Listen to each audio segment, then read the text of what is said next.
It's here. CFAX 1070. Hey, good morning. It's 7 o'clock on this Thursday, April the 30th, last day of the month. And it's looking good with sunshine, a few clouds, highs to hit maybe about 20 degrees. We'll give you a full forecast in just a moment. Right now, though, let's talk about the news. Here's Lisa Best. With summer coming, of course, the one thing we can count on is construction. City of Victoria's Point Ellis Bridge, better known as Bay Street Bridge to most of us, that project remains on track for a full reopening in June, so keep your fingers crossed. A small issue with epoxy and expansion joint delayed a few things for a couple of days, but otherwise, we're still looking at June.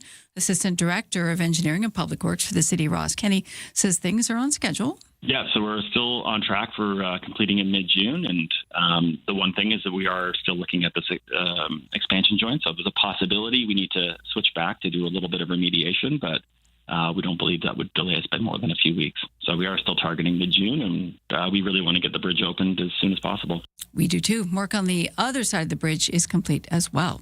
Saanich residents have a new way to report non-urgent incidents to police. Here's Chief Dean Duthie to explain. One of our newest tools is online reporting. It gives community members a convenient way to report certain incidents.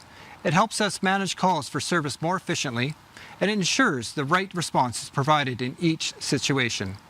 The new service is available through the department website, includes clear instructions and examples to help you determine whether the incident is suitable for online reporting or if it's more of an emergency. If it's a crime in progress, something of that nature, someone being injured, call police, immediately call 911. Mediation has failed to help BC nurses in the province reach a new contract.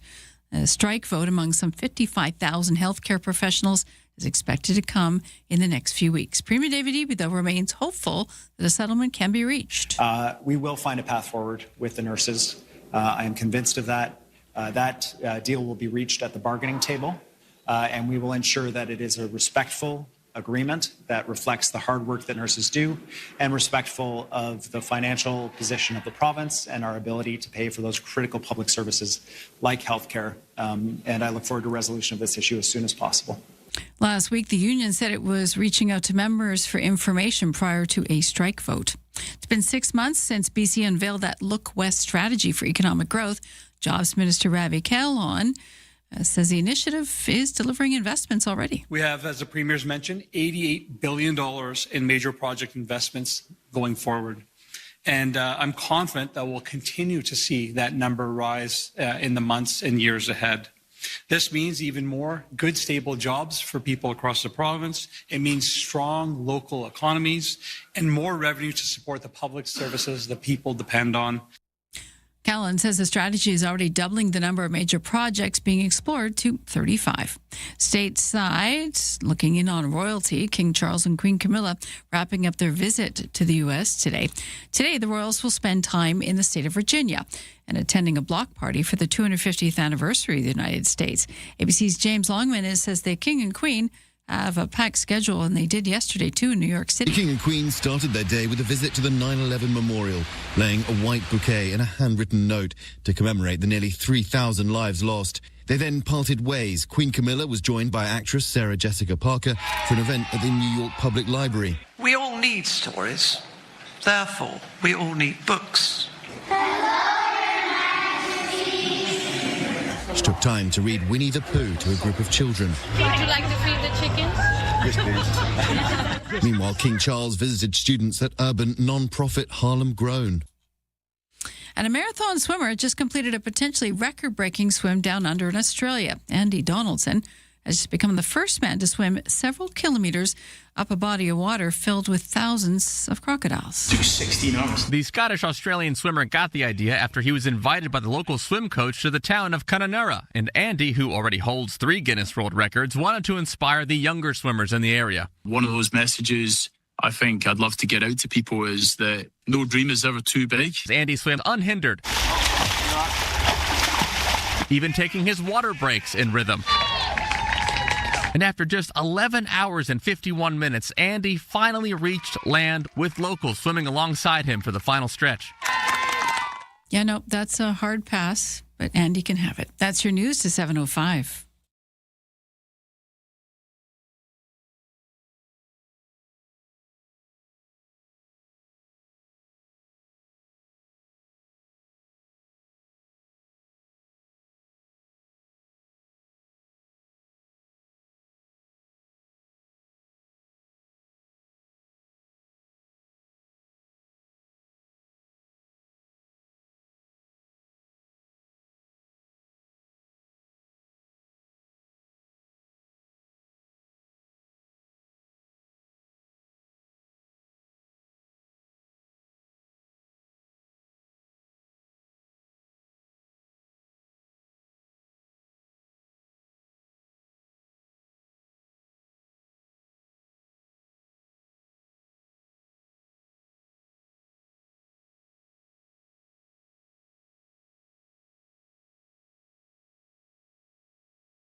Your CFAX 1070 news poll question. Have you ever hit an animal while driving? It's split 50-50 right now on our website. You can vote there or on Twitter X, where 62% say they have never hit an animal. iHeartRadio app 2 available too. I'm Lisa Best, your news time 7:07. Thank you, Lisa. Good morning. Hey, it's about 10 degrees right now, on our way to 20 degrees for this final day of April in Victoria, which also is tax deadline day, as somebody just texted me. Hey, that went fast. Ryan, it's the last day of the tax season, from Diane. Thank you, Diane. It's a good reminder for everybody. She must be an accountant. Yeah. Like, she can see the barn. There's light at the end of the tunnel. But as we mentioned, if you are self-employed, yes, you got until June. But for the rest of us, you know, working for the man, your taxes are due today. Got to pay down that deficit federally. Got to do it. Yeah. Okay. Get right on that. Anyways, full weather forecast coming up. But right now, let's talk about the sports. Hey, Montreal Canadiens with a big win yesterday. Veteran forward Brendan Gallagher scored in his first shift as the Canadiens beat the Tampa Bay Lightning 3-2 in Game 5 of the first-round series. Gallagher returned to the lineup after spending the first 4 games as a healthy scratch. The longest-serving member of the Habs franchise spoke about his approach to Game 5. It's the same now as it was my first year in the league. You just take nothing for granted. And I know how good this group is. I know how deep they are. And so, opportunities are going to be limited. Doesn't mean they're not going to come. You just got to be ready when they do. The Canadiens now lead the series 3-2. They could close it out with a series win tomorrow night in Montreal. Maybe. We'll see what happens. Also, last night, the Pittsburgh Penguins were knocked out. They will now be going home. Sidney Crosby and the Penguins are out after the Philadelphia Flyers had a goal at 17:32 into overtime to lift the Flyers to a 1-0 victory, which clinched the series. Flyers move on. Pittsburgh Penguins are now done. And then tonight, the Edmonton Oilers, they're facing another must-win, do-or-die scenario as they visit the Anaheim Ducks for Game 6 of their first-round Stanley Cup playoff series. Edmonton has been managing to keep its season alive despite going down early down in the series. They had that 4-1 win on Tuesday. That cut the Ducks' lead to 3-2. We'll also see the Minnesota Wild look to eliminate the visiting Dallas Stars in Game 6 of their first-round series. Blue Jays are on the road tonight. They'll visit the Minnesota Twins in Major League Baseball action. Toronto coming off an 8-1 win over the Boston Red Sox yesterday. And the Toronto Raptors with a 125-120 loss to the Cavaliers in Cleveland in Game 5 of their first-round NBA playoff series. The Raptors now face a 3-2 deficit in the best-of-7 series as play is set to return to Toronto tomorrow. That is your sports to 7:10.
CFAX 1070 traffic and weather at 7:10 here on a beautiful Thursday morning in Victoria, where we are seeing typical West Shore commute situations play out with volume delays building, and now a potential collision, although I don't know if this is a big thing, but there might be a fender bender on the Trans-Canada Highway, kind of around about the Burnside Road underpass there, on your way to Helmkin, sort of in that stretch between. I don't know if it's causing a huge deal, but if you've got eyeballs on a potential fender bender, Trans-Canada Highway, kind of heading on your way towards Helmkin there in the construction zone, let me know at 7:10:10. Could be a bit of nothing. I don't know much about it yet, so let me know, 7:10:10. Oh, wait. Ask and you shall receive. I just got the text. Hi, Ryan. I am seeing a new accident right at the on-ramp on the Highway 1 southbound. It's the Colwood 6 Mile on-ramp. So that's this texter here wondering if I know anything about it. So I've heard the same thing, texter. If anybody else knows, let me know at 7:10:10. That could be a blip for this morning, but we'll see how it shapes up. Over to BC Ferries. 8 o'clock sailing is your next boat out from Swartz Bay to Swanson, and it's got some room left. Vehicle deck space available. And in the weather forecast, man, it's a beautiful day again. Sunshine, a little bit of cloud here and there. A little wind off the Wandafuca Strait as well, which will make it feel a bit cooler if you're by the water. But otherwise, our high today is projected to be 20 degrees. A few clouds overnight, lows to 9, still a bit breezy. Mainly cloudy tomorrow. A little breezy off the water, but still warm. Highs of 19, maybe cooler by the water. The weekend is a mix of sun and cloud, temperatures into the low 20s, and then that should just kind of carry into next week. It's fairly stable. The kind of conditions we've got right now are more or less what we're getting, except maybe just a bit warmer as we get further into it. Right now, it is about 10 degrees across Greater Victoria. On the markets, well, after some losses yesterday, markets are kind of rebounding a little bit, at least this morning. S&P TSX starting the day up 296 points to 33,615. The Dow in New York is up 366 to 49,228. The barrel of oil actually dropped a little bit, but it's still over $100 US a barrel. Down $1.48 from yesterday at $105.40 US. Canadian dollar up a little bit to 73.3 cents US. It's all here. News, weather, traffic, and community events. Ryan and Lisa, mornings on CFAX 1070. Well, can you guess that famous TV mom? Here's today's mom. I am not mad at you because you told me that I snore. I am mad at you because you didn't say anything. Because I didn't want to get yelled at. Well, too bad. When you're married to me, you're going to get yelled at many times. You're tough enough to take it. Oh, who's that mom? If you've got the name of the character, we'll take the actress as well, whichever. We will give you, if we call you, a $100 gift card to the Steamship Bar and Grill because they're doing a Mother's Day brunch. This is our Mother's Day contest. That's why we're, doing moms from TV and film.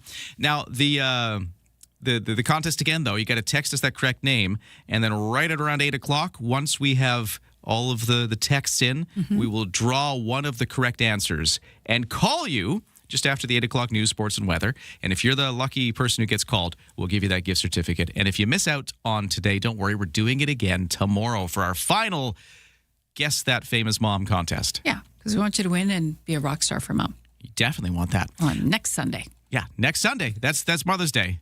Today's tax day. Next Sunday's Mother's Day. There's no correlation. Tomorrow's May. Wow. There's a lot of things happening. Yeah, that was April. Hope we enjoyed it. Yeah, this is it. Actually, April can go away because the weather wasn't great for us. It wasn't the normal April that we usually have, so I am good. It's ending nicely, though. Yeah, it's beautiful. Yeah. Okay, well, let's talk about the headlines because it's 7:15. And time for the news with Lisa. South Korea-based Hanwha Ocean is offering to build military vehicles in Canada, but only if it lands the Navy's next subcontract. This topic of discussion federally yesterday. The company said it would team up with the Auto Parts Manufacturing Association to produce military equipment, rocket systems, and infantry vehicles. Executives say Ottawa pushed them to explore ways to support a struggling auto sector hit by U.S. trade war. The proposed venture would see Canadian labor and materials with potential to supply both the military and allied exports. A decision on the multi-billion-dollar sub-program could come as early as this year. Soon, Stats Canada is set to release its real gross domestic product figures for February. The Canadian economy has been contending with multiple sources of uncertainty as the Middle East conflict lifts oil prices and turns up the cost for everyday goods for us, including the price at the pumps. The new GDP figure comes ahead of the review of the Canada-Mexico trade agreement coming in July. The agency also is providing the early estimates for the month of March and the first quarter as a whole. We are learning this morning, last hour, that the Stats Canada says a real gross domestic product did rise 0.2% in February, led by a rebound in manufacturing activity. Initial estimates suggest the economy may have stalled in March. Experts say the families of the Tumbler Ridge mass shooting victims launching lawsuits in California makes sense. Tech firm OpenAI and founder Sam Altman now faces 7 wrongful deaths lawsuits over their alleged role in the mass shootings. While the shootings took place here in BC, the plaintiff Canadian lawyers decided to pursue the lawsuits in California, partially because Canadian courts cap damage for pain and suffering. An American lawyer representing some of the victims says they will seek more than $1 billion US in their legal action. That's your news to 7:16. Thank you, Lisa. Coming up in just a few moments, we're going to get into some BC politics. You may have seen talk about polls on the Conservative leadership race online, or even from one of the campaigns themselves. But there's a new piece out by the Thaïs Legislative Bureau Chief that suggests you may want to take this data with a grain of salt. Why? Well, Andrew McLeod is going to join us in just a moment, legislative reporter, to talk about what he's found with the polls. That's coming up in just a moment. We're also going to do our traffic and weather in just a moment. If you happen to see what's going on the Trans-Canada Highway, right kind of around the Colwood on-ramp, kind of going back onto the highway, around about there is where we have reports of a fender bender, still trying to nail down what's going on there. So watch out for a potential slowdown. And if you got any updates, and you can do a text hands-free or safely or in whatever way you can do it, you send us a message and let us know what's going on there. We'll check the rest of the traffic next.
CFAX 1070 traffic and weather now. We've been looking for updates on what's going on the Trans-Canada Highway. There's apparently a fender bender, and this is what we're hearing from a texter saying, just a fender bender in the center median. Drivers are exchanging info, so it doesn't seem like a major crash, just something small. But it's Trans-Canada Highway, kind of near the on-ramp, the Colwood on-ramp heading southbound. And when I say south, I know that's always weird because you're actually heading east at that point, but, Trans-Canada Highway heading into Victoria is where that's at. It doesn't seem to be causing a huge issue, and thank you so much to our texters for letting me know what's going on there. That's the only real blip, other than the fact that the paving is on again from Cook Street between Bay and Hillside. This is happening from 7 a.m. to 7 p.m. all day, all days this week. It's still open. It's just slow and restricted because of the work, and they're putting in those bike lanes and everything. They've got more of this coming next week, which I think is going to cause even more of a disruption. So watch out for continued road work on Cook Street. And now to the weather, where it is a sunny day with a few clouds, highs up to 20 degrees, a little cooler by the water, where we'll get some breeze off the Juan de Fuca Strait. Don't attempt your morning commute without us. Ryan and Lisa, mornings on CFAX 1070. Joining us now, he's the legislative reporter with the Tyee, Andrew McLeod. Andrew, how you doing? I'm well, thanks, Ryan. How are you? Great to talk to you. So we've been talking a little bit this week about the Conservative leadership race in BC politics because they had their debate, of course, back last Friday. We're in a little while going to get to a vote to pick one of these 5 BC Conservative leadership candidates to take the torch from John Rostad, who was the initial leader. But yeah, they're figuring all that out. In the meantime, a bunch of polling obviously being done about this race and which of these Conservative candidates is doing well and what have you. But you found some interesting stuff about those polls. Take us through your story. Yeah, I wrote about this. I guess it came out earlier this week. I think the race has sort of changed phases, right? Like there was an early phase where they were signing up members and trying to figure out what their messages were and trying to figure out, well, who was going to be in the race. Remember, at one point there were going to be 11 people it was big. in it, and I think we're down to 5 now. So there was a bunch of polling early on. Now we're in the phase of all the memberships. Anyone who joins now can't actually vote in the leadership, so the sign-up period is done.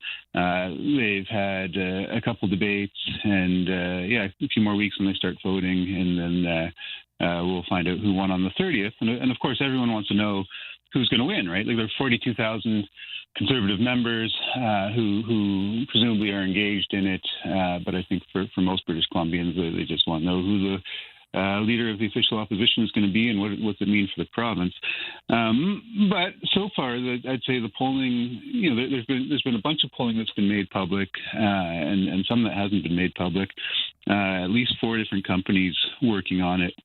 And I had an interesting conversation with a couple people. One who is somebody who taught research methods for 4 decades, a guy named DJ Sandhu, who sort of sparked the story, and then also with Kito Madji from Main Street Research, who actually confirmed a lot of the criticisms that Professor Sandhu had.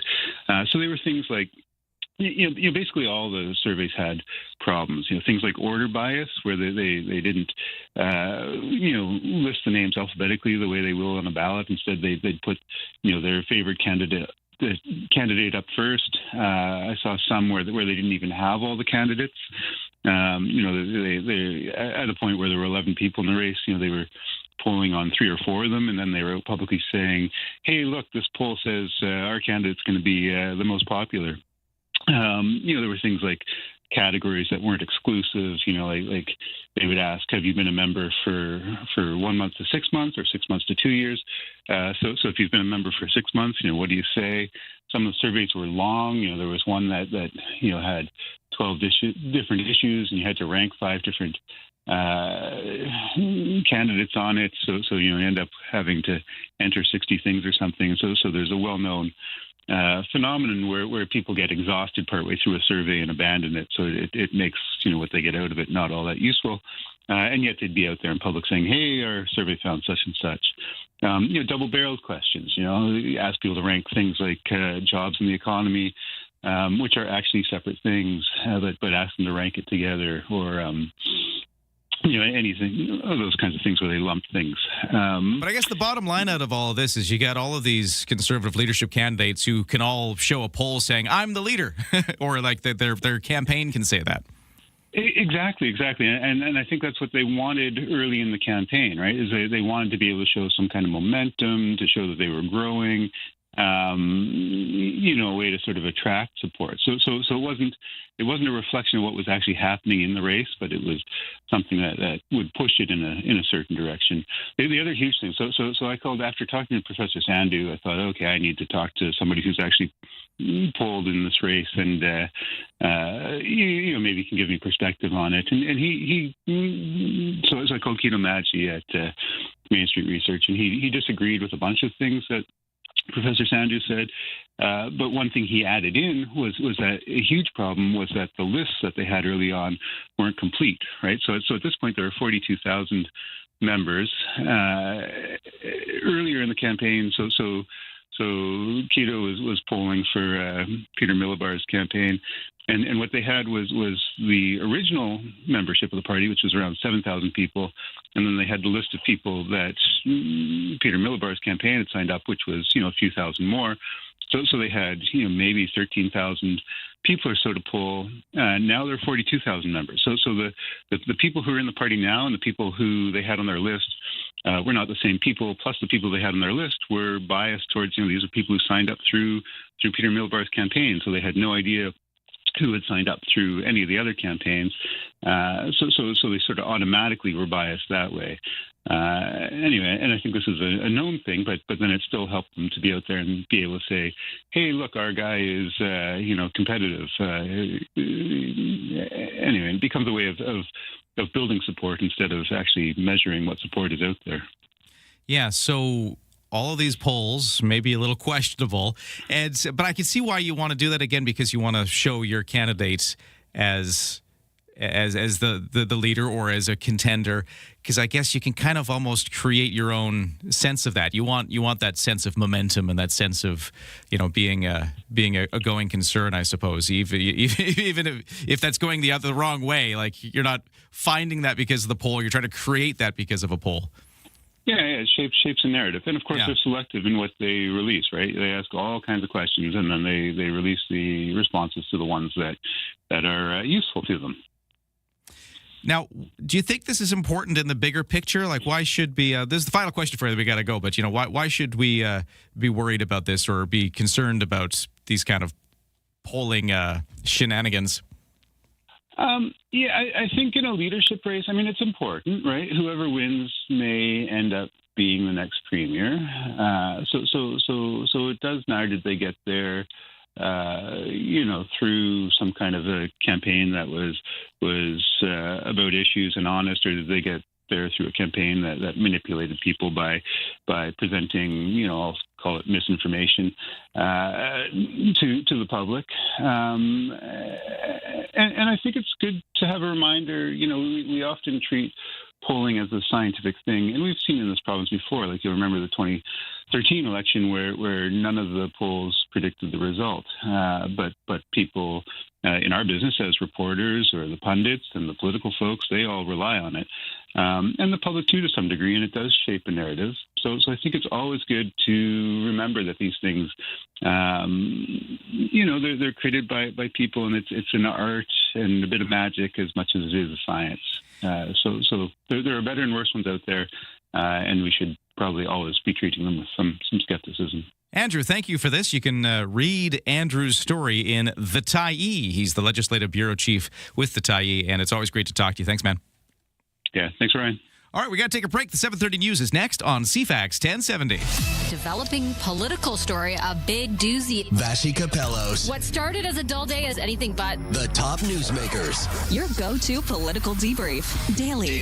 What is really going on? The breaking news. Just moments ago. And the entertaining analysis and debate to follow. I don't think you can sugarcoat it. It's an issue. It's not true, guys. Yeah. Vashi Capellos. There is a greater plan here. Vashi Capellos. Weekdays, 9 a.m. to 11. Bigger picture politically, which is on CFAX 1070.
CFAX Victoria. An iHeart radio station. If it's happening, It's here. CFAX 1070. Good morning. It's 7:31 on Thursday, April the 30th. Final day of the month, and it's looking good with sunshine, a few clouds, highs up to 20, but a little cooler by the windy one to Fuca Strait today. Full forecast to come, but right now the news begins.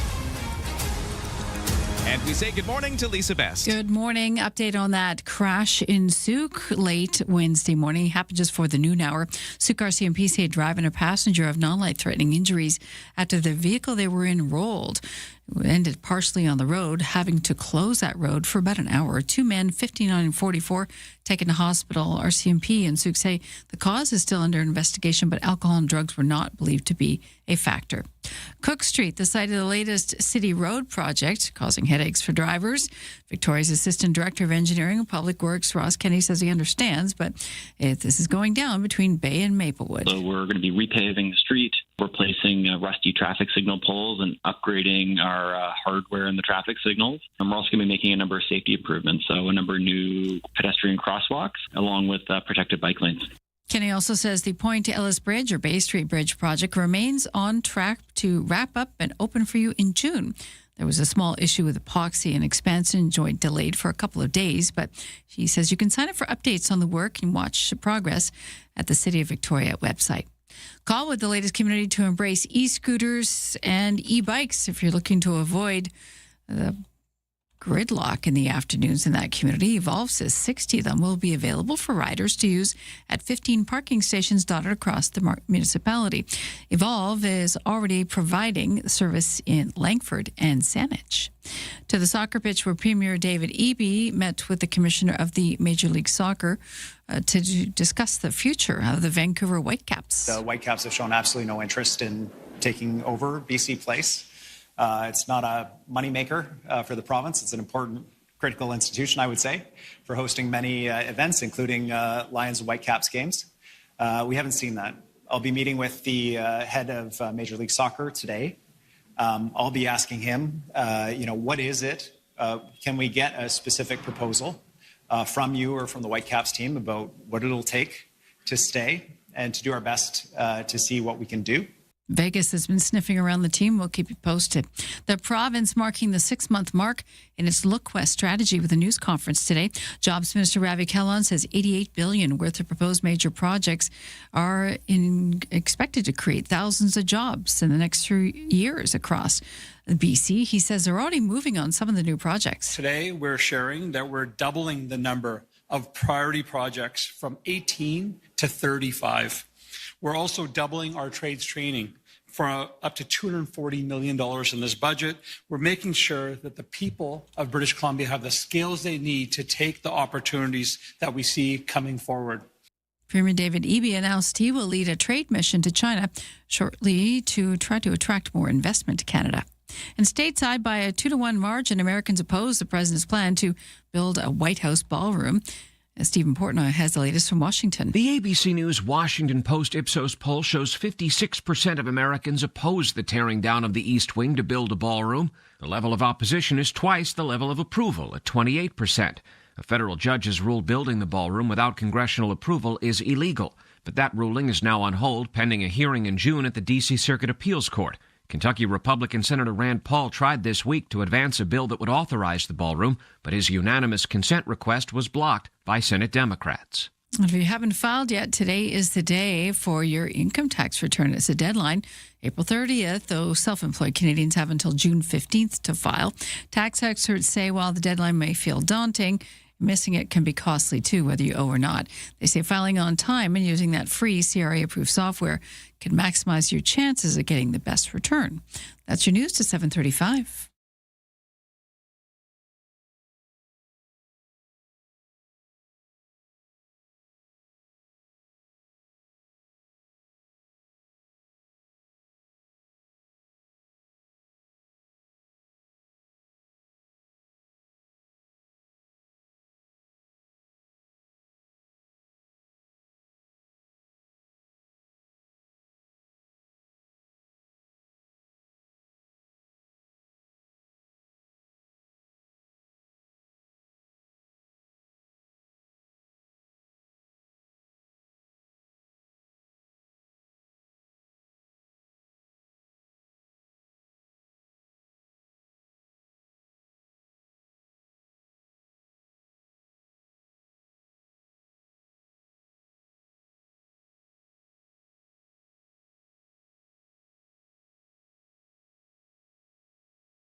CFAX 1070 news poll question this morning.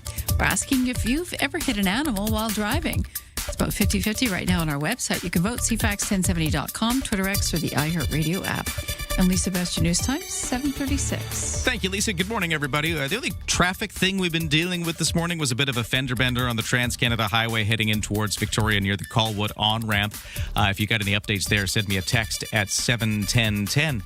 We have sunshine and highs of 20 in the forecast. We'll get you a full sense of that coming up, too, just in a moment. But first, over to the sports, where the Edmonton Oilers facing another must-win game tonight as they visit the Anaheim Ducks for game number 6 of their first-round Stanley Cup playoff series. Edmonton, of course, managing to keep its season alive with that 4-1 win on Tuesday, cutting the Ducks' lead down to 3 games to 2 in the series. They could get eliminated tonight, or they could force a Game 7. So that's with the Oilers. Elsewhere, Minnesota Wild look to eliminate the visiting Dallas Stars in Game 6 of their first-round series. That's the other game tonight. Last night, Pittsburgh said goodbye to the playoffs. They were eliminated by the Philadelphia Flyers. The game was a 1-0 win for the Flyers in overtime, and that clinched the victory for the Flyers. The Pittsburgh Penguins and Sidney Crosby are now done for the season. Also, yesterday, Montreal Canadiens picked up a pivotal win. They saw a 3-2 victory in Game 5 over the Tampa Bay Lightning. Montreal now gets a chance to advance on home ice tomorrow. Elsewhere in sports, Toronto Blue Jays are on the road tonight visiting the Minnesota Twins in Major League Baseball action. This after yesterday, Toronto had a 8-1 victory over the Boston Red Sox. Toronto Raptors are off today after falling 125-120 to the Cavaliers in Cleveland in Game 5 of their first-round NBA playoff series. The Raptors now face a 3-2 deficit in their best-of-7 series as play returns to Toronto tomorrow. Also, Raptors All-Star forward Brandon Ingram left last night's game and did not return due to right heel inflammation. A team spokesperson says he's been struggling with this injury throughout the series, and we'll watch and see how that shapes up and plays into the playoffs. That is your sports at 7:39. By the way, we're going to talk about some of these things and more, including what's going on with the playoffs, how the Canadian teams are doing. All of this coming up with sports guy Steve, who's going to join us with his sports editorial in a few minutes. So don't go anywhere. That's coming up along with the traffic and weather.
Hey, the CFAX Morning Show is brought to you by Coastal Heat Pumps. For a comfortable home no matter the season and big savings on your heating bill, talk to Coastal Heat Pumps. Designed for comfort, the South Island's Elite Plus Fujitsu Air Stage dealer. On the roads, we're still tracking that fender bender on the Trans-Canada Highway heading in towards town by the Colwood on-ramp, sort of coming back onto the highway. A little earlier, texters were indicating that it was just a small fender bender. Drivers seem to be exchanging their information, so I'm not sure if it's cleared up yet or not. It still seems like it's a little slow going through that area. Maybe just aftermath. I'm not sure. If you got eyeballs on it and you can text me hands-free and safely, do so at 71010. Paving work continues on Cook Street between Bay and Hillside, causing obstructions throughout the day right up until 7 p.m. tonight. And the next week they're going to be doing this again as well. So that's not a finished project. And it's causing some more trouble today and tomorrow. For the BC Ferries, no sailing waits. For the weather, wow, it's a summery kind of day. Sunshine, highs up to 20. We'll see a few clouds too, but, you know, on the sunnier side of things. There is some wind off the Wanda-Fuca Strait in the forecast. It's going to make it feel a little cooler if you're by the water, but otherwise that 20-degree high for today. And for the overnight forecast, a few clouds, lows down to 9, then clouding over a bit for tomorrow, so slightly overcast Friday, but still warm and getting back to a mix of sun and cloud and even warmer on the weekend. On the markets, okay, yeah, we're still seeing a bit of a rebound on North American stock markets, at least the big ones. S&P TSX up 288 in Toronto to 33,606. The Dow in New York is up 513 to 49,375. The Canadian dollar at 73.3 cents US, which is up a little bit from yesterday's close. And the barrel of oil at $105.09 US a barrel. It's down $1.79 from yesterday. Thanks for starting your day with us. Ryan and Lisa, mornings on CFAX 1070. All right, let's help everybody out again with our contest today. Can you guess this famous TV mom? Here's another chance. No one knows this, but for the first year of his life, I made up money like a girl and told everybody that he was my daughter. But just for a few times. I didn't want to mess with his head. When he found the pictures, I told him that it was his twin sister who died. There's no therapy required after that. Totally normal. Mothers. Okay, so can you identify that famous TV mom? You can text us at 71010 with the name.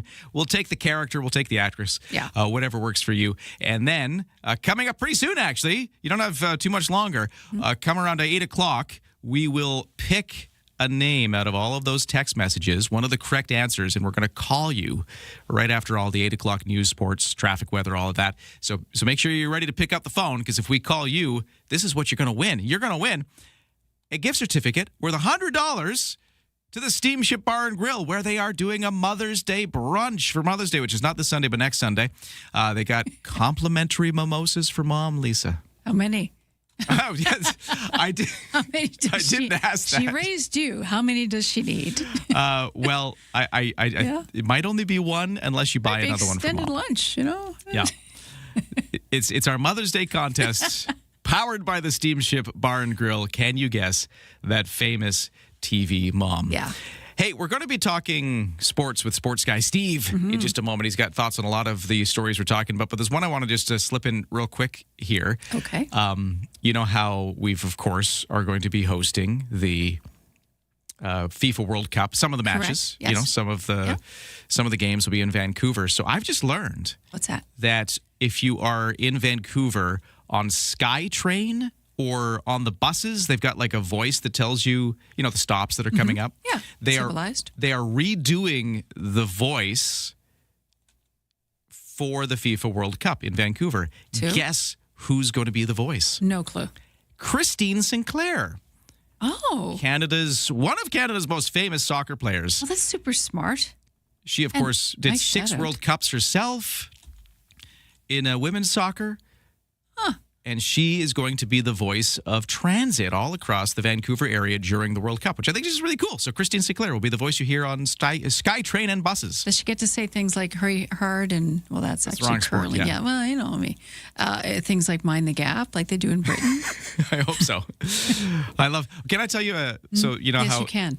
This is, you know, you take all the time you need, Ryan. You've caused me to tell a story. So in London, of course, mind the gap is the famous line that you hear on the automated voice on the tube. Correct. And usually Which it's is this the subway. Usually it's this pleasant but stern British female voice. It is? That tells you to mind the gap. Okay. But there was, when I was in London for a little while in my youth, there was one line, the Northern Line, that particular tube. For some reason, it was this really angry sounding British man who would just yell at you to mind the gap. Yeah. And everyone else was pleasant. And then this guy was like, mind the gap! Except in British. I can't do the accent. Wonder how she's going to do it. So I her hope it's serious soccer voice on, the pitch voice, or yeah, like you're getting a red card. That voice. Wow, the mom voice. The mom using voice. your full name, even the middle name. Sit down. Speaking of moms, yeah. What? Yeah. Okay. Speaking of moms, we're doing the Mother's Day contest. Oh yes, of course. Sorry, it's a callback. Yeah. Sorry. It's Thursday. It's 7:46. The synapses are not firing that well. Where's our mimosas? Let's get to the news. Here's Lisa. I'll save you. Saanich residents have a new way to report non-urgent incidents to police. Saanich Police launching an online reporting system through their department website. It includes clear instructions and examples to help you determine what incident is suitable for online reporting and what incident requires you to call 911 immediately. Another boil water advisory issued for the Wilderness Mountain water system. That's in East Souk. The CRD Island Health says residents in the impacted area should be boiling their drinking water for a full minute until further notice before you use it. Water quality may have been compromised due to the high turbidity water originating from the Wilfrid Reservoir. This happens quite often. I'm sure people in the area, unfortunately, are used to this. The boil water advisory will be lifted when Island Health is satisfied that drinking water from the taps is clear enough again. At least 42 ships have reportedly been turned away by a U.S. naval blockade in the Strait of Hormuz. The head of the U.S. Central Command said that since the U.S. began turning back the ships, there's now over 40 tankers with 69 million barrels of oil that the Iranian regime can't sell. So we know it. Admiral Brad Cooper says that's an estimated $6 billion from which Iran's leadership cannot financially benefit, at least not for the moment. That's your news to 747. Sports guy Steve joining us in just a moment with his take on the Stanley Cup playoffs, which are really heating up, and some other issues as well, all coming up next. From CFAX 1070. Here's what's happening around the island. Design Victoria is April 30th to May 7th. Full schedule and ticket prices at designvictoria.ca. Sign up and support the Walk for Alzheimer's, Sunday, May 31st at Fisherman's Wharf. More info at walkforalzheimers.ca. Have an event you want featured on CFAX 1070? Text us at 71010 to be featured. Get more event info at CFAX1070.com. If it's happening, it's here. CFAX 1070. Set the table for the weekend with BC Food and Wine Radio, pointing you to great wine buys, outstanding restaurants, insider stories, and all things connected to our amazing food and wine scene. Listen every week as Anthony Gismondi sits down with top winemakers, star chefs, proprietors, and more from all over BC and around the world. Don't miss BC Food and Wine Radio with Anthony Gismondi, Saturday afternoon at 1, right here on CFAX 1070.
Let's do the CFAX 1070 traffic and weather, where we had a bit of a snafu on the Trans-Canada Highway heading in towards Victoria at just at the Colwood on-ramp. I haven't heard anything else about it for a while, so I'm going to say it's probably clearing up. The last I heard, there was a fender bender, some information was getting exchanged, and hopefully they've cleared up that Trans-Canada Highway southbound collision. But if it is still a problem, you can let me know at 71010. Paving work on Cook Street between Bay and Hillside continues.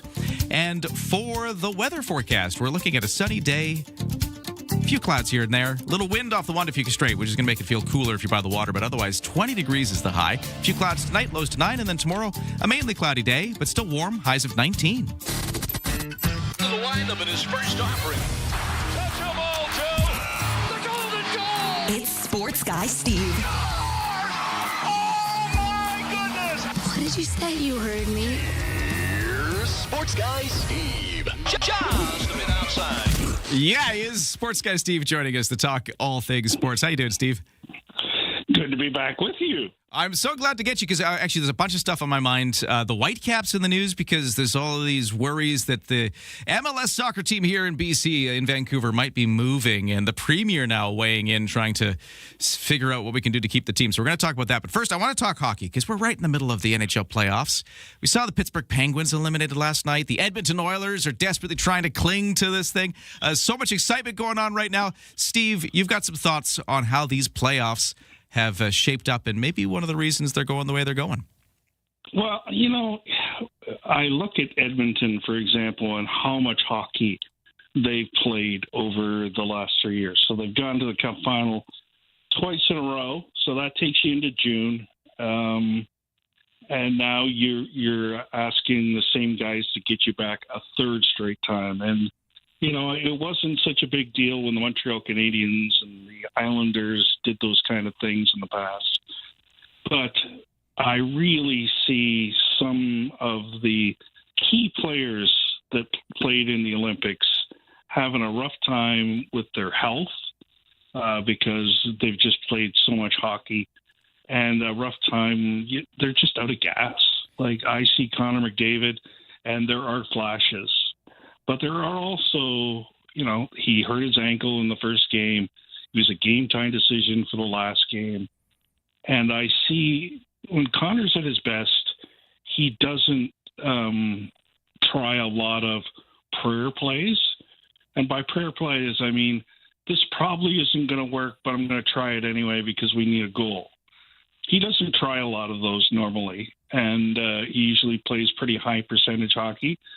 And I see him giving up the puck at the blue line a lot with the prayer play, hoping it's going to go through somebody's skates to the guy that's open. And those kind of plays, maybe 10% success rate.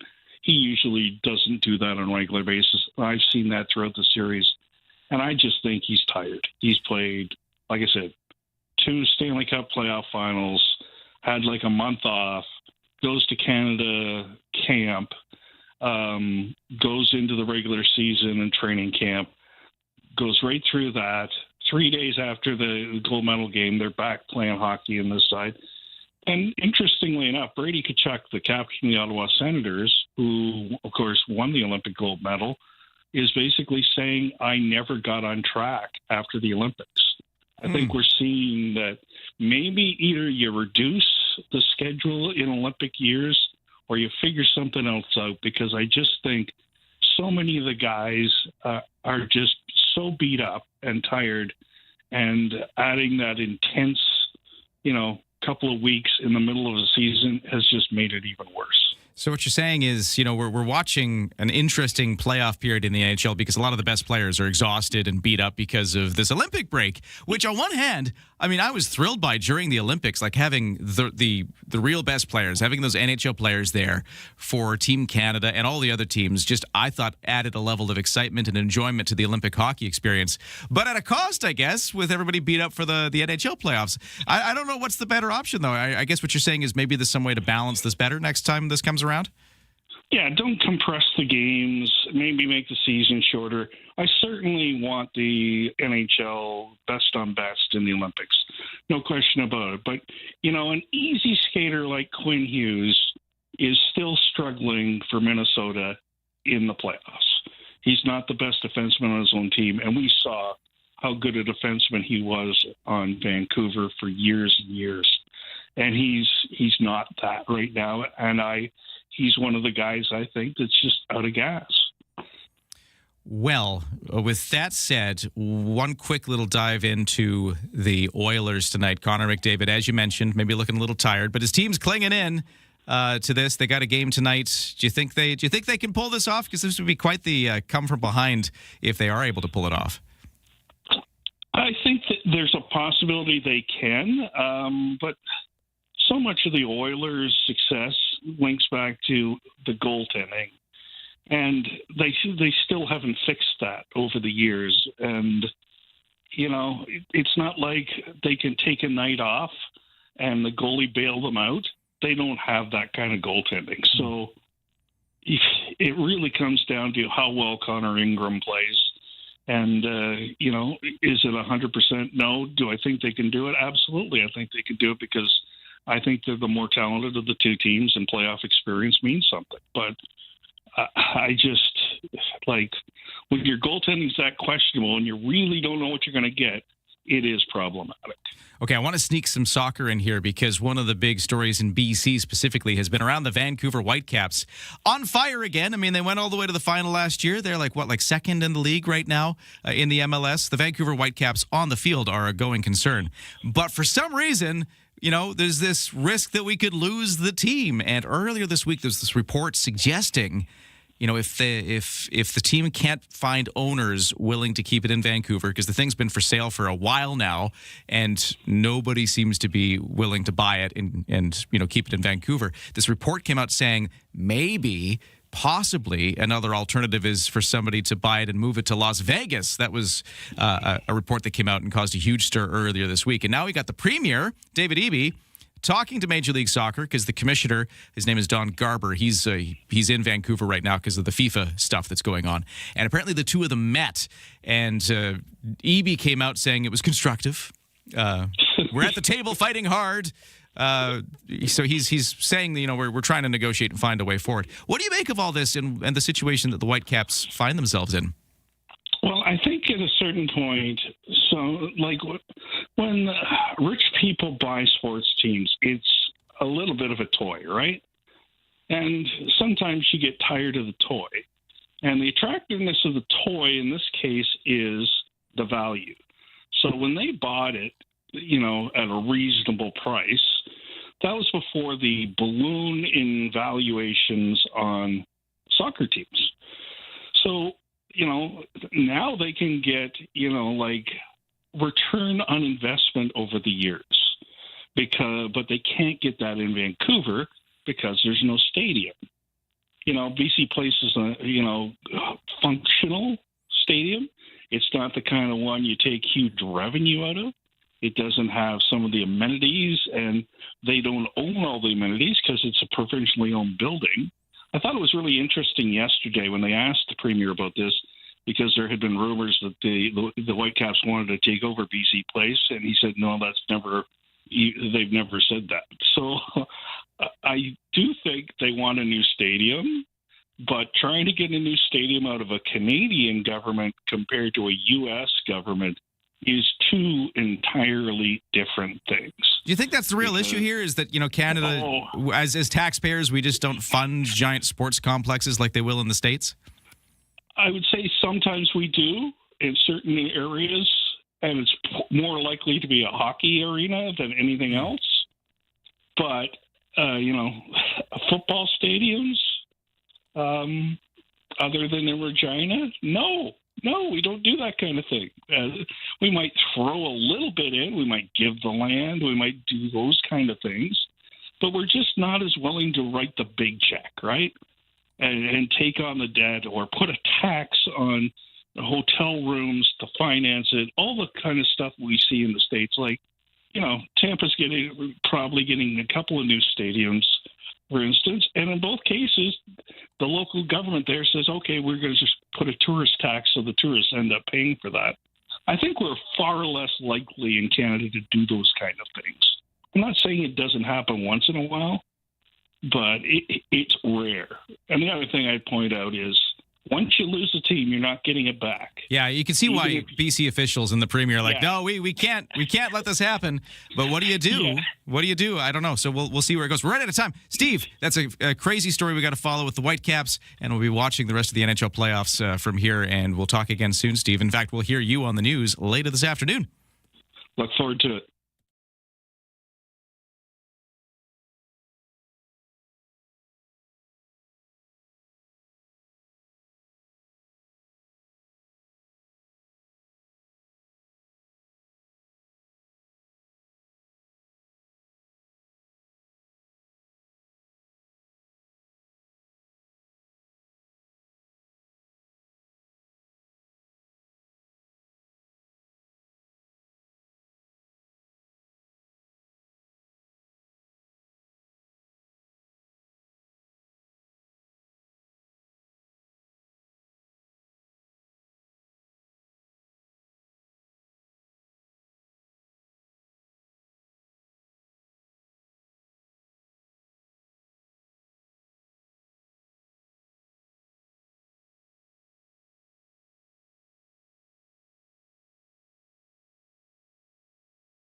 CFAX Victoria. An iHeart radio station. If it's happening, It's here. CFAX 1070. Good morning. It's 8:02 on Thursday, April 30th. A little late for the news. Let's get right into it. Here is Lisa Best. Thank you, and good morning. Prime Minister Mark Carney has chosen former Cabinet Minister Jonathan Wilkinson to serve as Canada's next ambassador to the European Union. The Prime Minister's office says the MP has proven experience, judgment, and leadership to advance Canada's partnership with the EU. Wilkinson previously held cabinet positions, including Natural Resources Minister and Environment Minister under former Prime Minister Justin Trudeau. The announcement comes as Carney is set to become the first non-European leader to take part in the European Political Community Summit when he heads to Armenia this weekend. When Wilkinson steps down to take the ambassadorial post, a by-election will be triggered in his Vancouver area riding. Naira Ahmed, The Canadian Press. The head of the Iranian soccer was denied entry to Canada for FIFA meetings ahead of the World Cup, which begins in June.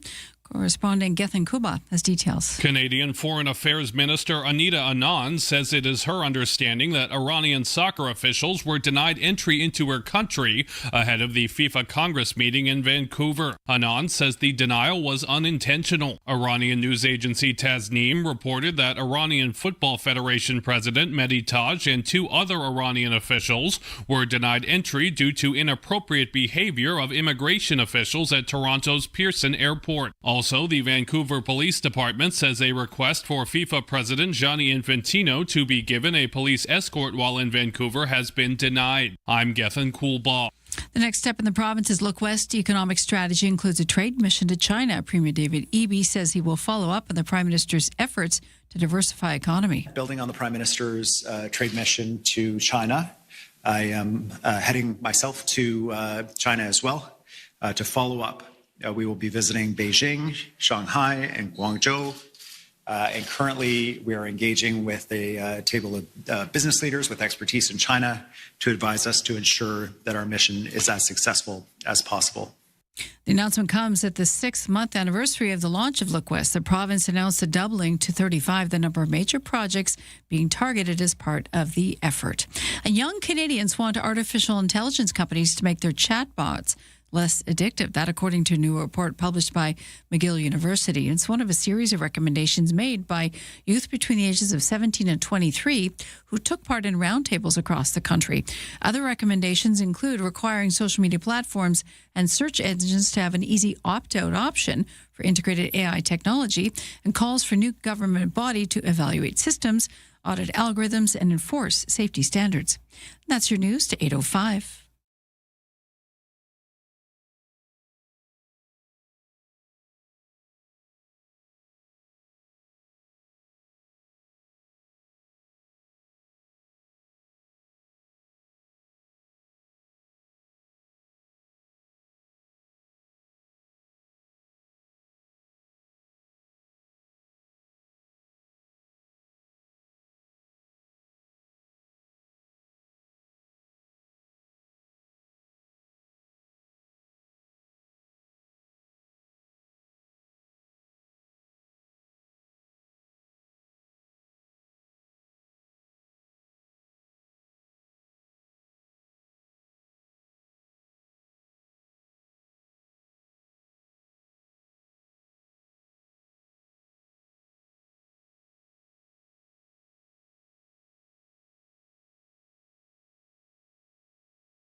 Your CFAX 1070 news poll question this morning. Have you ever hit an animal while driving? 62% are saying no. On Twitter X, you can vote, CFAX1070.com, social media, or the iHeartRadio app. And Lisa Best, your news time is 8:06. Thank you, Lisa, and good morning. Welcome to Thursday. Thank you so much for joining us and making it a part of your day as we talk about the news, but also identify famous moms. Can you identify this one? You mad at me or something? I don't know. Did you do something to make me mad?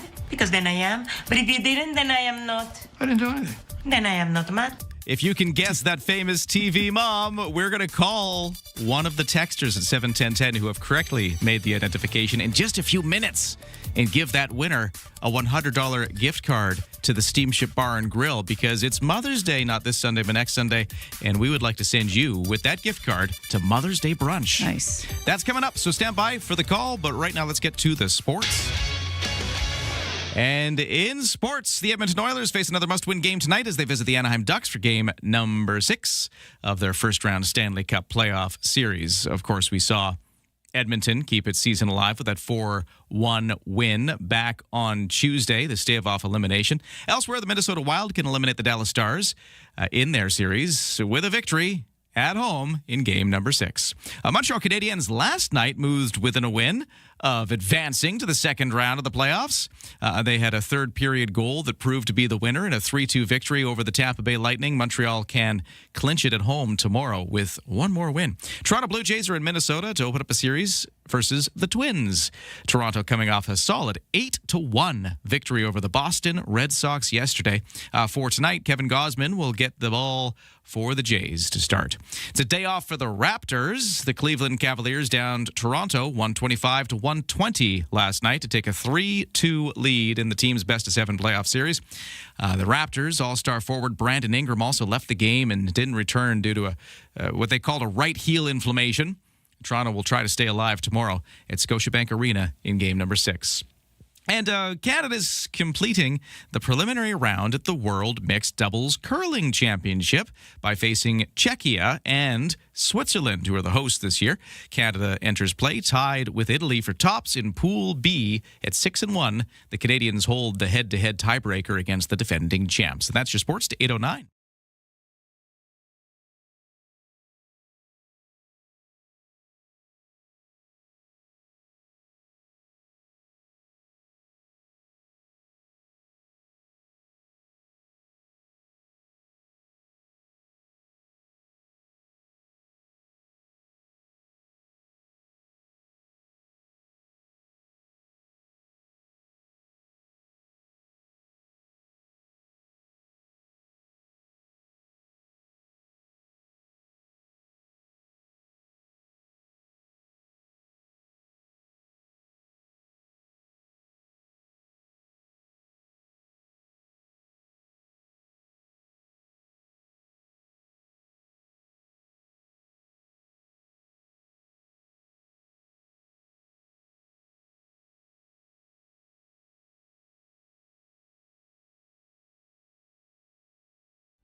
Hello, sorry, I have to keep you waiting there for CFAX traffic and weather. I just happened to have been calling one of our winners who texted the correct famous TV mom at some point this morning. Sorry, okay, we'll get to that in a moment. Hang on the line there, winner. We'll talk to you in a second. But first, let's talk about the traffic and the weather. So we're actually clearing up a little bit. We had a collision on the Trans-Canada Highway earlier today, which is now cleared. So that is moving normally. As an example, it's taking you, if you're going from, say, the West Shore Town Center area of Langford, so kind of right around the mall there, it's about a 40-minute drive right now to get into downtown Victoria, which is, it's better than some Thursdays. For BC Ferries, we got no sailing waits. And for the weather, it is a sunny day with a high of 20, a little cooler by the water. We got some wind blowing off the Juan de Fuca Strait today. That's been kind of the case all week. So it's really a very similar forecast to the last few days, except a little bit on the warmer side. A few clouds tonight, lows down to 9, still a bit breezy, mainly cloudy for our Friday, but then back to a mix of sun and cloud for Saturday and Sunday. And by the weekend, temperatures are into the low 20s, so keeping on sort of gradually warming as the days go on. To the CFAX 1070 business news now, checking the markets. We're still seeing a bit of a rebound day after some losses yesterday on major North American stock markets. The S&P TSX is now up 364 to 33,682. The Dow is up 610 to 49,472. The Canadian dollar is at 73.5 cents US, which is up from yesterday's close. Barrel of oil is at $106.16 US a barrel. So still remaining over that $100 a barrel mark. In the kitchen, in the car, and at the office. Ryan and Lisa, mornings on CFAX 1070. Take us with you. Listen live on the free iHeartRadio app. And yes, in honor of Mother's Day coming up, we are playing a game here called Guess That Famous Mom. If you can do it right now, $100 gift card to the Steamship Bar and Grill for their Mother's Day brunch, not this Sunday, but next Sunday. I've got somebody who texted over the course of the morning with the correct name. Let's see if Lynn is on the phone. Hello, is that Lynn? This is Lynn. Hi, Lynn. How you doing, Lynn? Hi.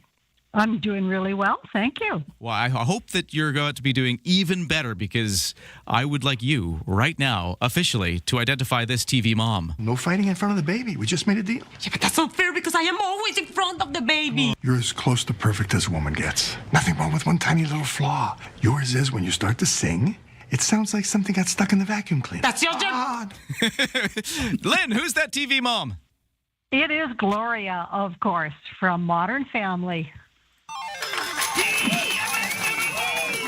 That's a winner. It is Gloria, played by Sofia Vergara on the show Modern Family. That is fantastic. Hey, Lynn, I was just thinking about something, and Lisa. Mm-hmm.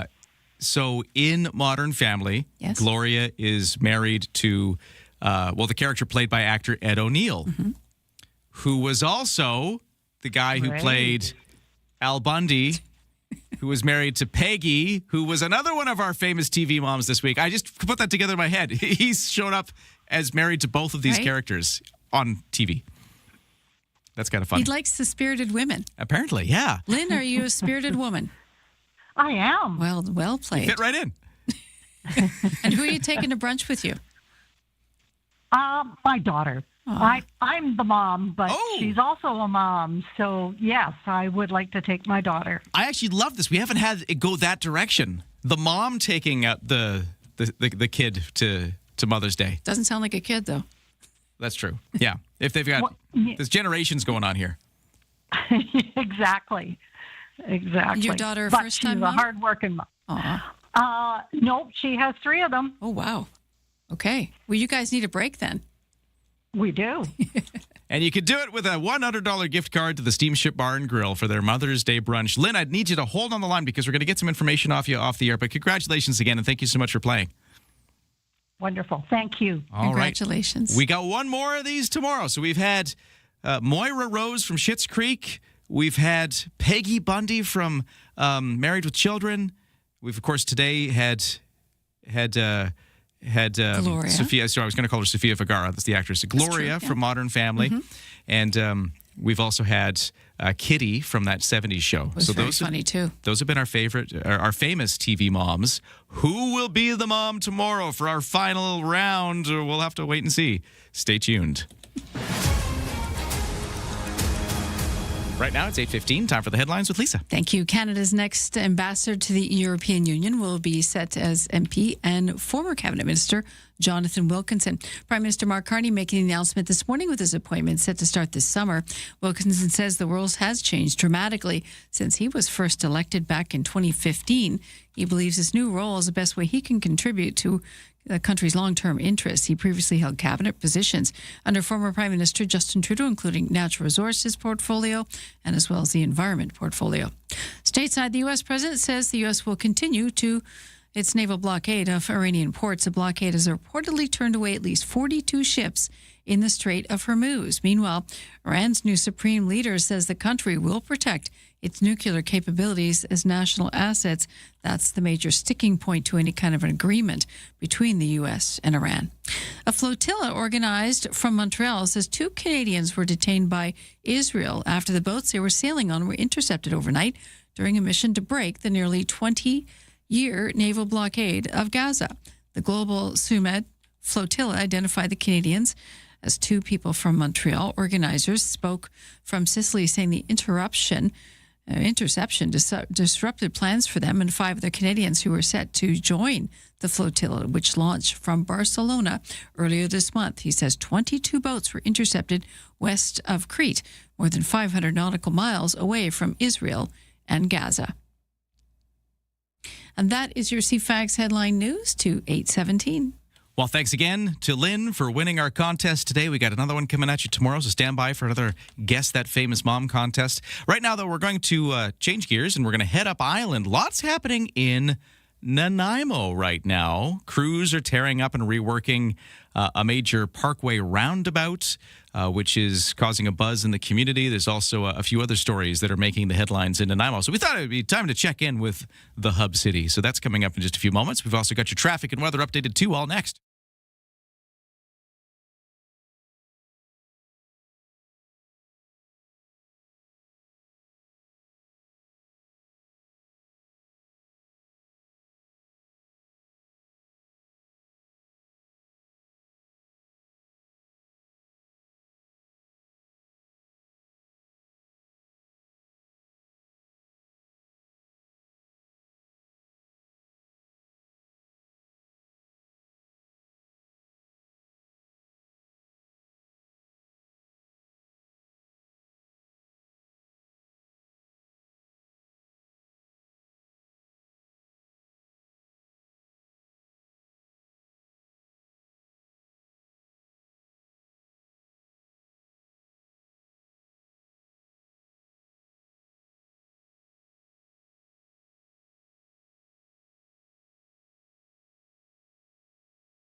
CFAX 1070 traffic and weather. By the way, the whole morning show here brought to you by Bluebird Cabs. If you need a cab, download the new Bluebird Cabs app at Bluebird Cabs Ltd. They're proudly local and Canadian-owned and run since 1946.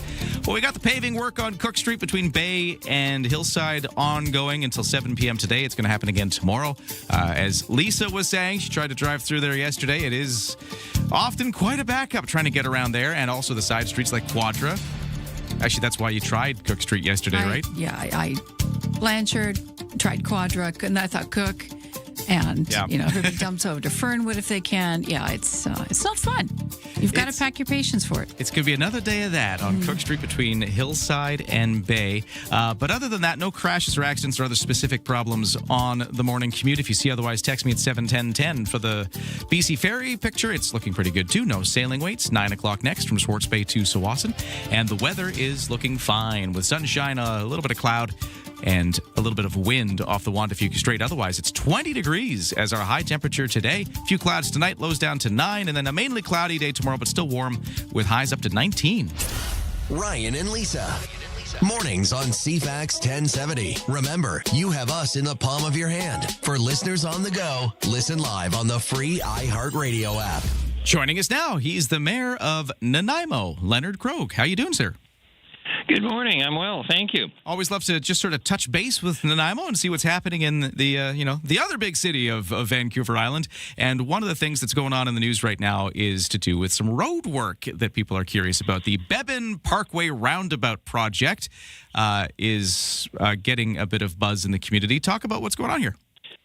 Well, unfortunately, and it's fallen to the general contractor, Windley Contracting, who are doing all the repairs at their own cost. But the concrete apron and the islands at the Bevan Park roundabout that were installed as part of our major Midtown Gateway project last year has to be replaced. There's been cracking discovered during the warranty period. Tests in the concrete showed that it didn't meet the engineering specifications. The engineers looked at a variety of options and have decided, frankly, it just needs to be removed and replaced. So it's unfortunately going to close the area for a month, April 27th to May 27th, in order for the concrete to cure, reach its full strength. It's very disappointing, I must say. We have been very proud of that project. It provided a magnificent entrance to Bevan Park, frankly, one of our major used areas, because we have major buildings there. The Vancouver Exhibition is held there. We have pickleball courts, which, as everyone in Victoria knows, are incredibly popular. Yeah. Tennis courts, mini golf. So, it's not a happy story, I must say. And I know that drivers are going to be frustrated, particularly as the spring rolls up. But I guess I could be cheeky and say, the good news is, if it discourages people from driving, given the ridiculous price of gas, they'll save a little money. And that's my black humor for this morning. Oh, man. Now, like you said, this is something that had already been done. It's getting replaced because it was defective. Have you figured out what happened? Like, what went wrong with the first go? I can't honestly tell you. The cracking was discovered. It may be the way the concrete was cured. It could be something underground, but it doesn't meet our engineering specifications for the strength that's needed. And, this is a really good example of how well our city in particular, and communities, cities in general in this province, are served by the people who work in engineering, who do the work on behalf of the citizens, that they ensure that the product the people pay for is going to meet the standards that are necessary. Now, you've already described it a little bit, but for folks who aren't in the Nanaimo area, can you describe where exactly this is and how kind of important of an intersection this is? It's very important. It's a very important intersection. If you were coming, for instance, from the other direction, so to speak, from BC Ferries in Departure Bay, you would come up Brecon Hill. You might once you get onto the Old Island Highway, turn left and get onto Northfield, and Northfield would take you straight out to the Parkway. Northfield intersects with Bowen Road, a major road in our community. If you hung a left on Bowen in a block just at the edge of the plaza there, Bevan Plaza, you would be entering the area where the roundabout is located. So it's a pretty important thing. It's not fatal to traffic, but it's going to be a pain in the posterior for lots of folks. Okay, major issue in Nanaimo right now as they have to redo that road work. Again, the Bevan Parkway roundabout, the roundabout. Okay, so that's going on. Also, a big to-do in Nanaimo over the weekend. You had the premier up there. What was going on? Oh, well, Todd and Jocelyn Maffin, who last year created out of pixie dust, in some ways, an amazing event called Infusion in Nanaimo, basically put out an invitation for Americans in particular to come and visit beautiful Nanaimo, encouraged healthcare workers to come. I think, the estimate was sort of 300 to 500 last year gathered in Maffeo Sutton Park, one of our major waterfront parks. Picture was taken. It was a very casual affair. It wasn't meant to be political. It's just a way to say, look, we have friends across the border. We're a friendly and welcoming community. Come and support our tourism sector, visit our community. And if you're interested, please consider coming to work in healthcare. This year, the estimate is more like 800 or 900 people showed up.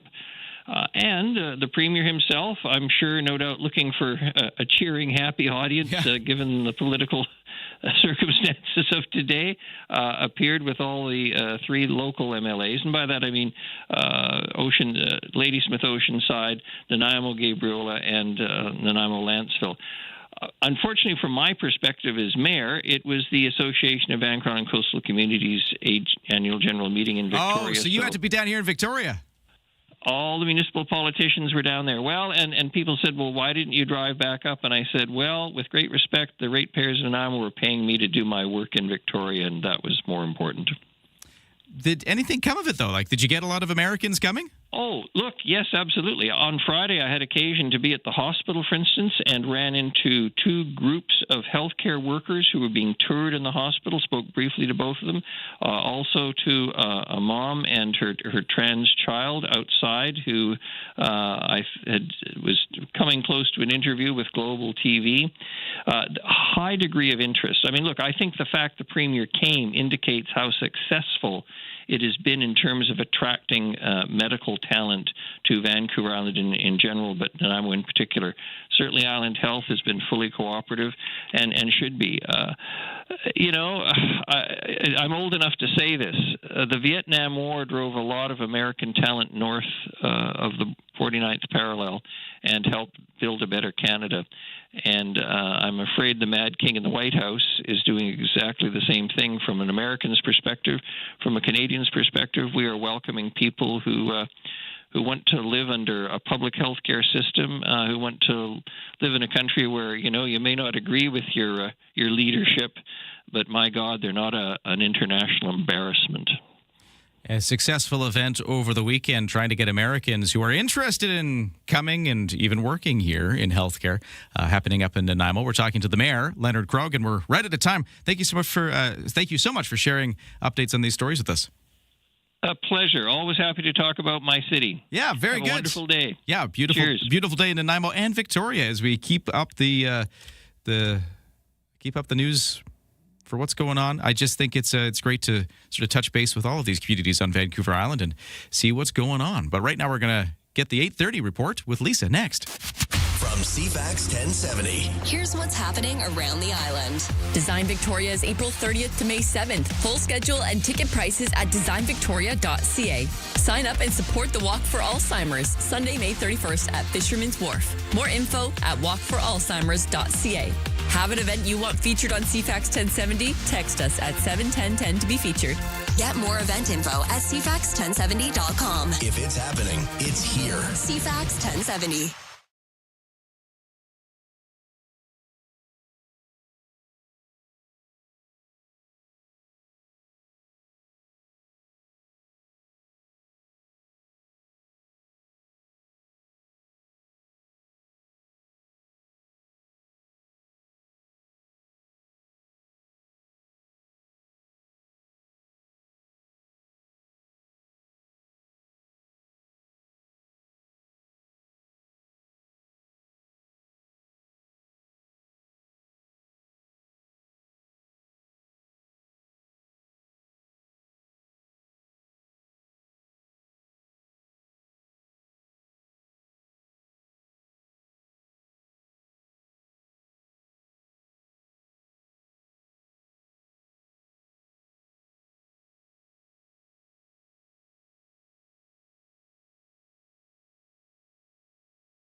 CFAX Victoria. An iHeartRadio station.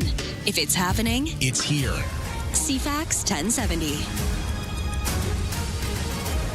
Good morning. It's 8:30 on this Thursday, April the 30th. We are looking at a sunny day with a few clouds and a little wind off the water. Otherwise, a warm, summer-like day in store. We'll get you the full details in a moment.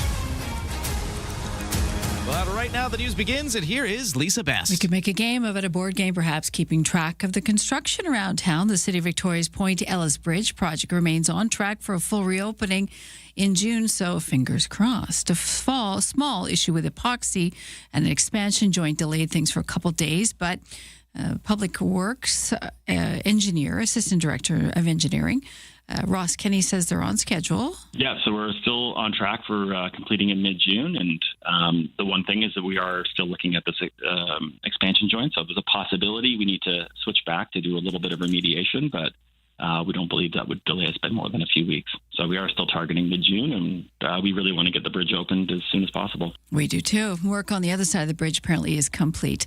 Saanich residents have a new way to report non-urgent incidents to police. Chief Dean Duthie explains. One of our newest tools is online reporting. It gives community members a convenient way to report certain incidents. It helps us manage calls for service more efficiently, and it ensures the right response is provided in each situation. It's available through the department's website. It includes clear instructions and examples to help you determine whether the incident is suitable for online or if it's something more serious. If it's a crime in progress or someone being injured, call 911. Mediation has failed to help BC nurses and the province hammer out a new contract. A strike vote among 55,000 healthcare professionals is expected now in the coming weeks. Premier David Eby says he remains hopeful that a settlement will come. We will find a path forward with the nurses. I am convinced of that. That deal will be reached at the bargaining table, and we will ensure that it is a respectful agreement that reflects the hard work that nurses do and respectful of the financial position of the province and our ability to pay for those critical public services like healthcare. And I look forward to resolution of this issue as soon as possible. The union last week said it's reaching out to members with information prior to that strike vote. It's been 6 months since the province unveiled the Look West strategy for economic growth. Jobs Minister Ravi Kahlon says it's delivering. We have, as the Premier's mentioned, $88 billion in major project investments going forward. And I'm confident that we'll continue to see that number rise in the months and years ahead. This means even more good, stable jobs for people across the province. It means strong local economies and more revenue to support the public services that people depend on.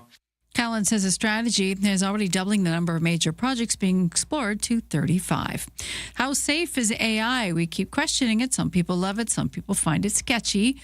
And there's varying degrees of that. Well, a tech CEO claims an AI tool wiped out all of his company's data in 9 seconds. The AI had deleted Pocket OS's entire production database. The company was able to restore the data, but only to the most recent backup from 3 months ago. It comes as experts raise the alarm about the growing power of AI. Earlier this month, Anthropic said one of its new models, Mythos, placed in a secure environment with no internet access, managed to break out. Elon Musk predicted that artificial intelligence would be smarter than humans as soon as next year.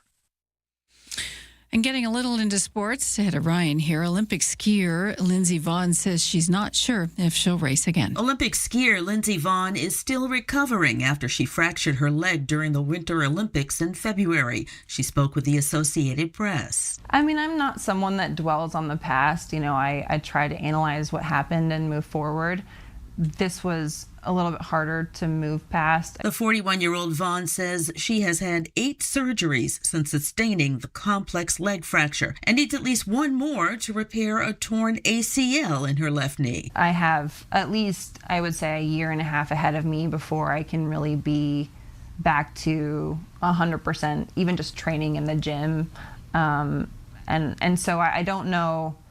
I really haven't broached the subject with my doctor on what, you know, if I were to ski again, what that would mean. I'm Donna Warder. Well, she's tough. And that's your news to 8:35.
Your CFAX 1070 news poll question: have you ever hit an animal while driving? 54% saying yes on our website. You can vote at CFAX1070.com or in the iHeartRadio app. And Lisa Best, your news time is 8:36. Thank you, Lisa. Let's take a quick look at the weather. If you are heading out into the day, you can expect a very summer-like day with a mix of sun and cloud. Highs up to 20, but cooler by the windy Wandafuka Strait. Full forecast to come. Right now over to the sports. Hey, let's talk about the Montreal Canadiens. Veteran forward Brendan Gallagher scored on his very first shift last night as the Canadiens went on to beat the Tampa Bay Lightning 3-2 in Game 5 of that first round series. The goal from Gallagher came after he returned to the lineup after spending the first 4 games as a healthy scratch. The longest-serving member of the Habs franchise spoke about his approach to Game 5. It's the same now as it was my first year in the league. You just take nothing for granted. And I know how good this group is. I know how deep they are. And so, opportunities are going to be limited. Doesn't mean they're not going to come. You just got to be ready when they do. The Canadiens lead the series 3-2 now. They could close it out tomorrow night in Montreal. Also last night, Montreal might have won and kept themselves going, but the Pittsburgh Penguins couldn't quite do it. So the Penguins are out after Philadelphia had a 1-0 victory in overtime. Cam York scored the winner at 17:32 into overtime to lift the Flyers 1-0, clinching the victory over the Pittsburgh Penguins, who were trying to come from behind to keep things going. But they are now out. Tonight, the Edmonton Oilers face another must-win game when they visit the Anaheim Ducks for Game 6 of their first-round Stanley Cup playoff series. Edmonton managed to keep its season alive back on Tuesday with a 4-1 win, cutting the Ducks' series lead to 3-2. What else is happening in the world of sports that is not hockey? Well, let's talk about baseball. The Toronto Blue Jays are in Minnesota to open a series versus the Twins. Toronto coming off a big 8-1 victory over the Boston Red Sox yesterday. For the game tonight, Kevin Gausman on the mound for the Jays, at least to start. Day off for the Raptors. The Cleveland Cavaliers downed Toronto 125-120 last night to take a 3-2 lead in the best-of-7 first-round playoff series. And Raptors All-Star forward Brandon Ingram left the game and didn't return because of right heel inflammation. Toronto will look to stay alive tomorrow at Scotiabank Arena in Game 6. That's your sports to 8:39.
Thinking about home renos, but the cost is too high? Think again. Explore affordable DIY options from ProTech Exterior Products at beahomepro.com.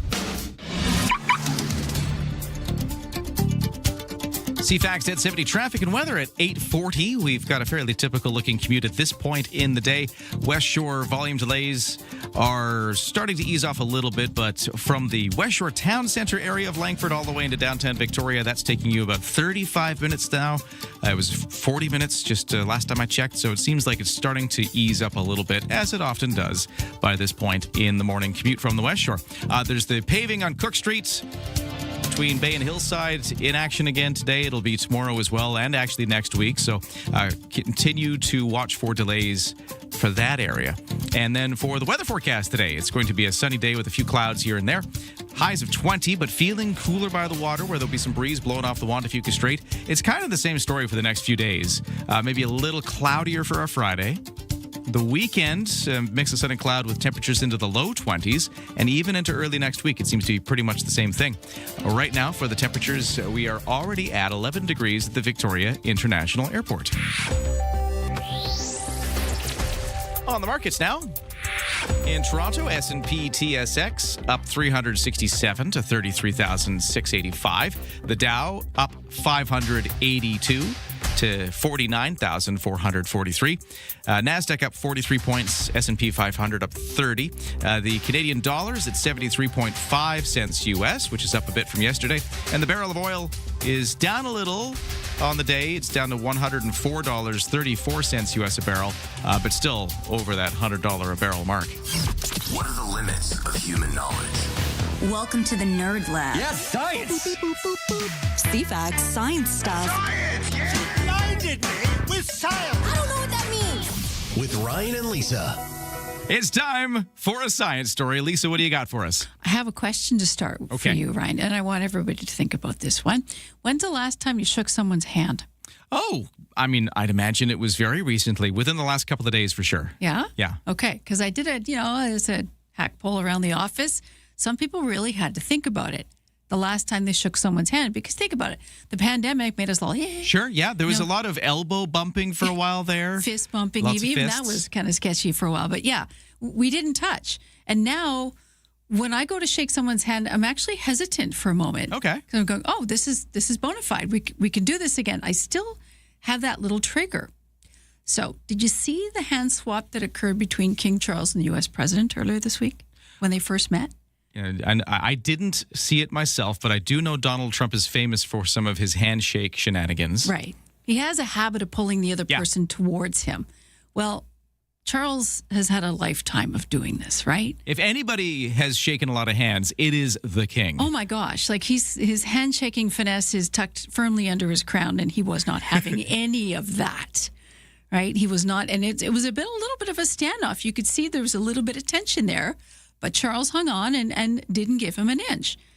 And so did he literally try to yank the king's hand? You can see it. Oh. And you can see the pressure in the hand. And I thought, good for you, Charles.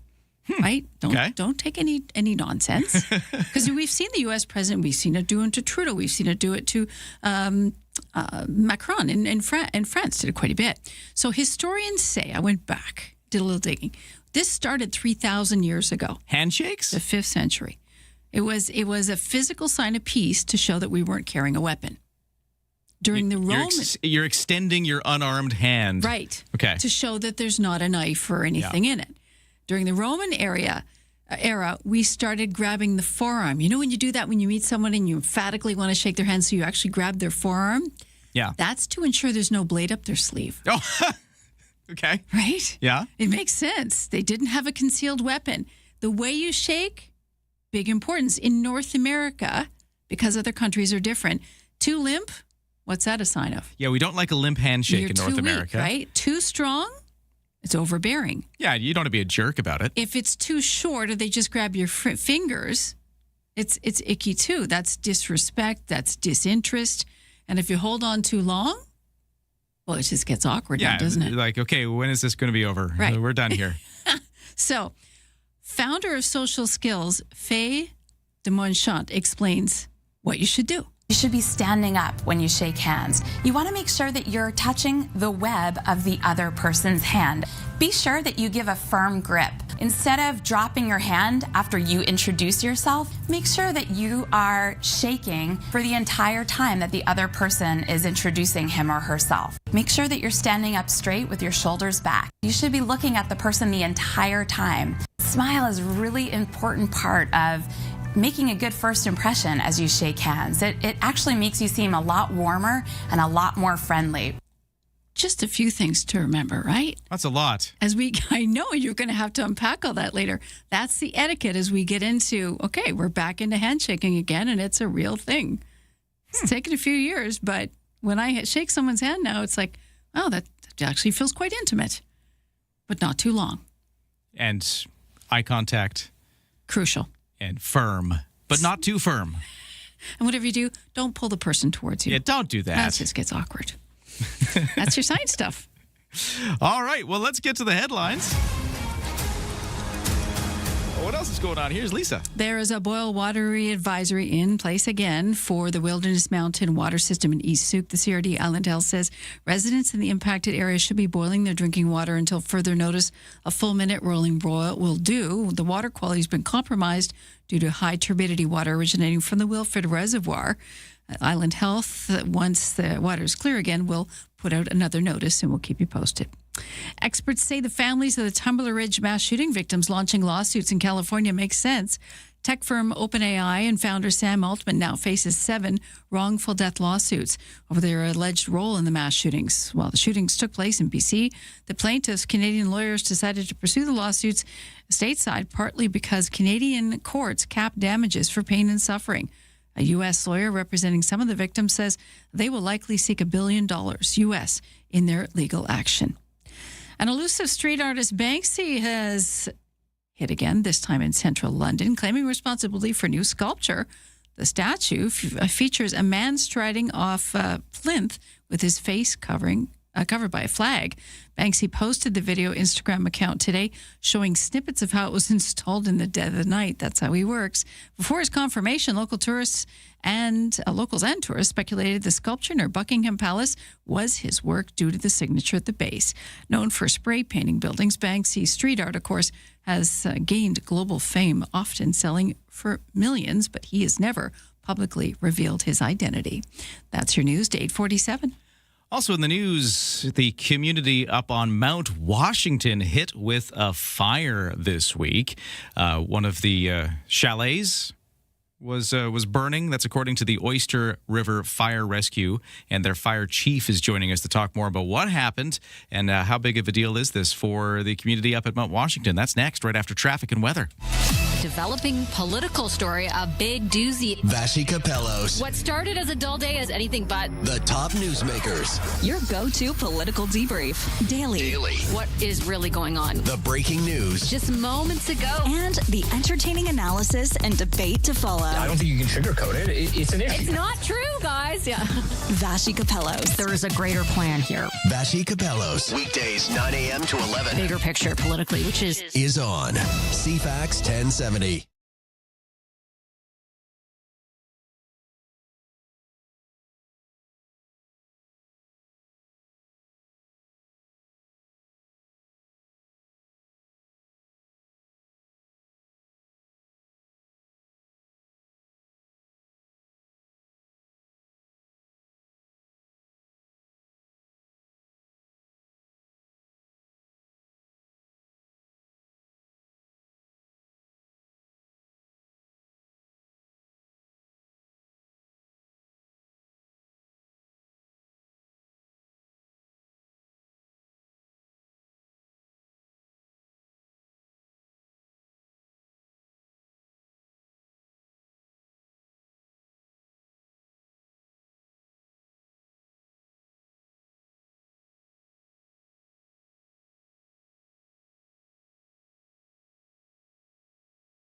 CFAX Morning Show brought to you by Thrifty Foods. At Thrifty Foods, Happy is delivering smiles and groceries in your neighborhood.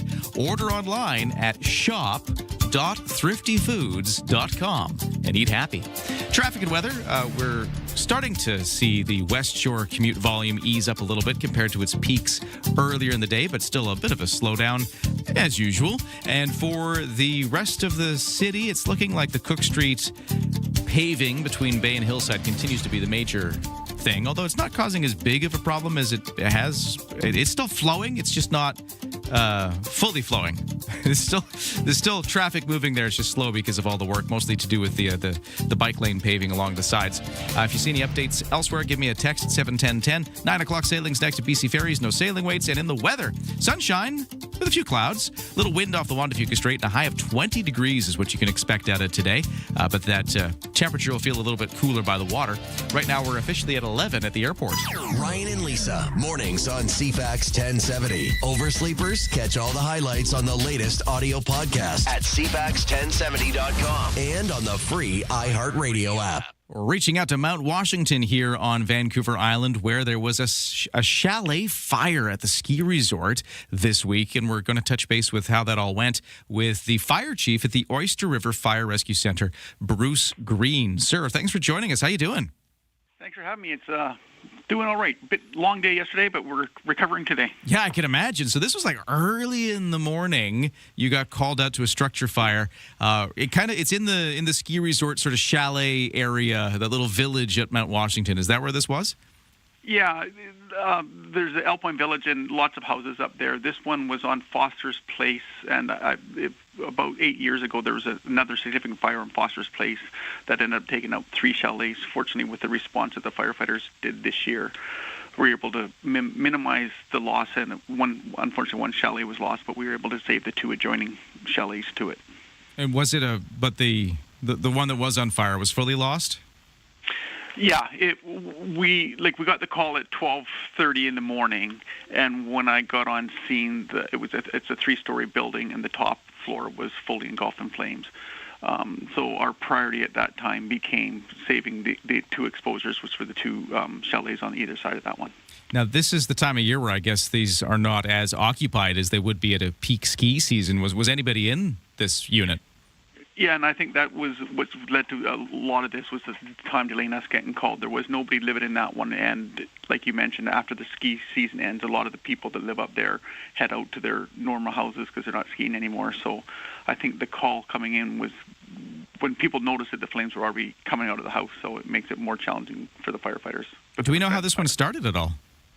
No, we were up there yesterday and looking, and unfortunately there were still too many hot spots because it was a tin roof. When the tin roof falls in, it makes it unsafe for us to go in there and protects all the stuff. So we're still putting out hot spots as of last night, and we are intending to go up there this afternoon to continue with our investigation.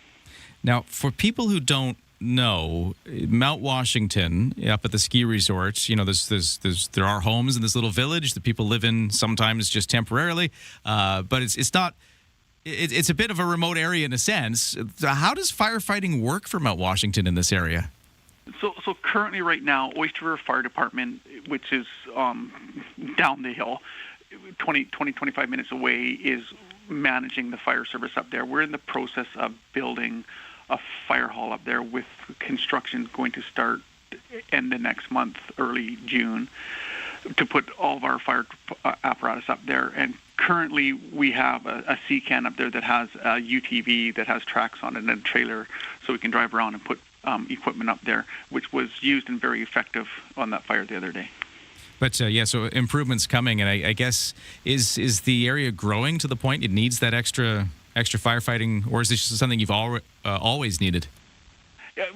Anytime you have a community that's developing, you need the community decides what service they want, and they've decided they want fire service, and they're willing to up their taxes to have that. So we've been working on that, but as the community develops and grows, the more people you have, the more risk there is, the more chance there is for injury, and that's where the fire department comes in to help keep that community safe.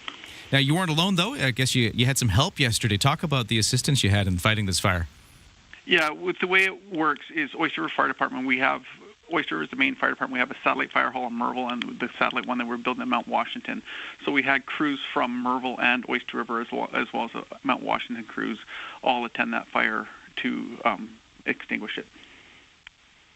Well, there you go. An overnight fire on Foster's Place near the Mount Washington ski resort, setting this chalet ablaze. The unit itself destroyed. However, the surrounding ones were protected and saved, and the fire is mostly out, although some hot spots are still being dealt with, still trying to figure out the cause of the fire, but that is the situation so far. Anything else we missed about this case up on Mount Washington and what those next steps are?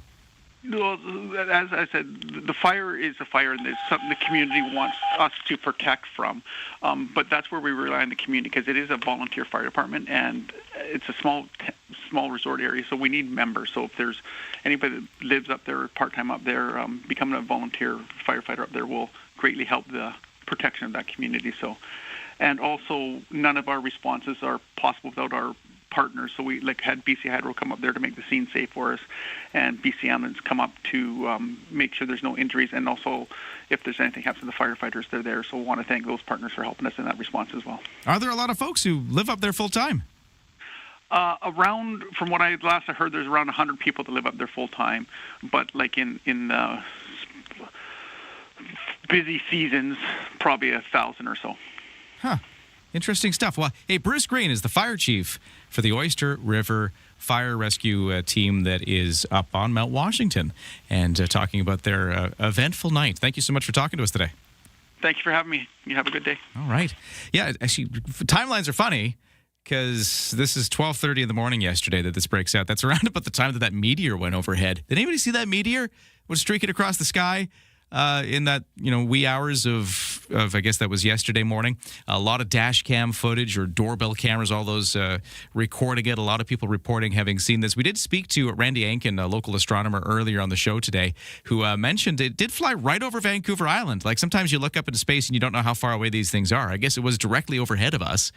Probably crashed in the Pacific Ocean somewhere after flying over the island.